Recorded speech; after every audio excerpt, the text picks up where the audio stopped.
आज सुरू असलेल्या महानगरपालिकेच्या निवडणुकीमध्ये मार्कर पेनची शाई ही पुसले जात आहे। अशा प्रकारे मोठ्या प्रमाणात एक संभ्रम पसरवला जात आहे। त्याबद्दल माझं सांगणं आहे की ही शाई जी आहे ती इंडेलिबल इंक आहे आणि इंडेलिबल इंक भारत निवडणूक आयोग जी इंडेलिबल इंक वापरतो तीच इंडेलिबल इंक आहे, मात्र ती मार्कर पेनच्या स्वरूपात आहे।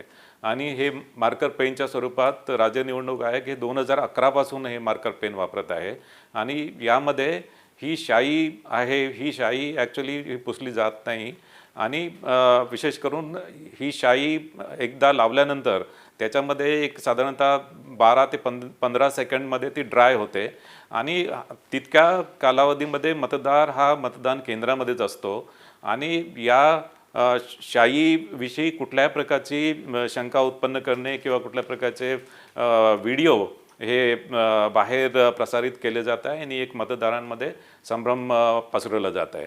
याशिवाय मला सांगायचं आहे की मतदार हा मतदान केंद्रामध्ये आल्यानंतर मतदान प्रतिनिधी असतात, जे उमेदवाराचे मतदान प्रतिनिधी असतात ते मतदाराची ओळख पटवून देतात आणि ते ओळख पटवल्यानंतर त्या मतदाराला मतदान करण्याचा हक्क असतो। त्यांना त्या मतदाराबद्दल काही ऑब्जेक्शन असेल तर ते ऑब्जेक्शन ते प्रिसाइडिंग ऑफिसरकडे नोंदवू शकतात आणि त्या अनुषंगाने त्या मतदाराची चौकशी होते।